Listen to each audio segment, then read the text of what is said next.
He started this by asking if BookTube was getting too boring and the videos were getting too repetitive. You know, your standard wrap-ups and tags and hauls and all of that. But I kind of want to turn that question around on its head, and I kind of wonder if discussion videos are getting a little too typical, as it were. I mean, how many times can we sit here and debate the merits of Goodreads or the presentation of YA booktubers? Okay, maybe I'm being a little defensive, but Steve said something in his video talking about how he came to different channels because of the personalities of the creators. It didn't matter what books they were talking about, it mattered how they presented them. And I would take that one step further even and say that I kind of consider books to be people too. Like, the real reason I came on is because I'm fascinated by how people relate to books and what books are about and how people respond to them. And I mean, part of it too is I suppose I like the routine of everything. That doesn't get boring to me.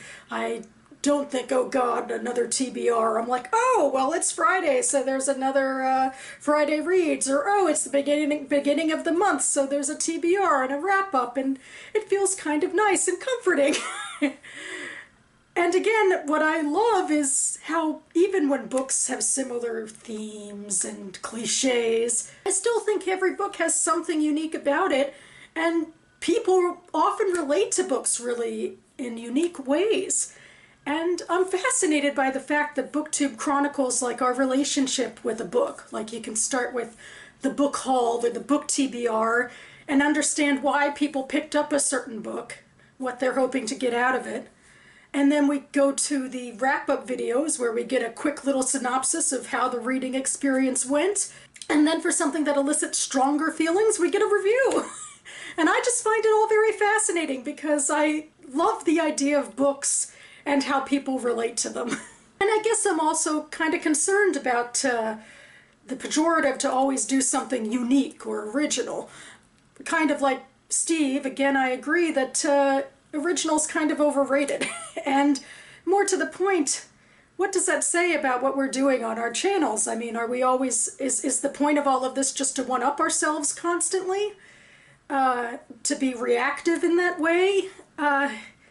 To me, that just seems like a little bit of a waste of time, personally. It's not how I want to spend my time. It's maybe if I was paid to do it like some sort of marketer, but to me there's something disingenuous about it. I mean, what's the point of one-upping yourself? What are you trying to say? You're just being reactive to what you were saying before.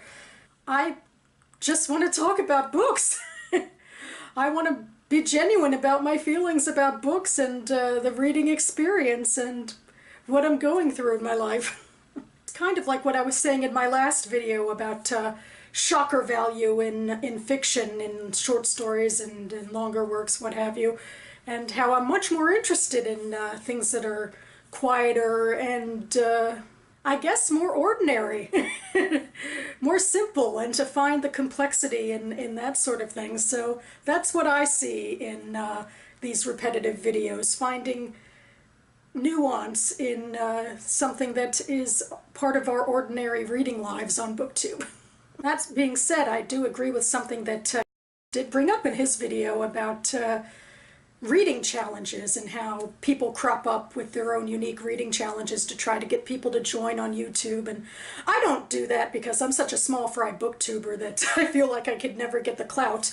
Like, for example, just the other day I think I sketched out my official-ish reading list of the Sammy Rohr nonfiction reading that I want to do throughout the year. I don't know how strong I'll stick to that specific list, but I'm hoping to stick to it. But I figure I'm not going to get other people that interested in joining me on this journey because small fry over here.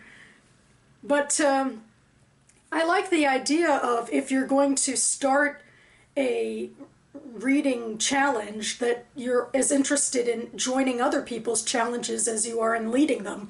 I like the idea on BookTube that hopefully as a community endeavor we can be leaders and followers. And if we're too small to be leaders in that big of a way, hopefully we can find other ways. Like, for example, recently I was chatting with Sean the Book Maniac about maybe doing a buddy read of The Weight of Ink by Rachel Kaddish, and I think the ball is in my court. I should get back to him and actually be proactive in setting something up. It'll be fun. It'll be my second buddy read if this works, and I'm excited. And I think that's all I want to say for now. Speaking of your standard BookTube videos, I should get back to reading so that I have something to talk about in my next wrap-up. So, I hope what I said was coherent. I had an idea in my head, but then I just sort of went with it, so... Thanks so much for watching, everyone, and I'll see you next time.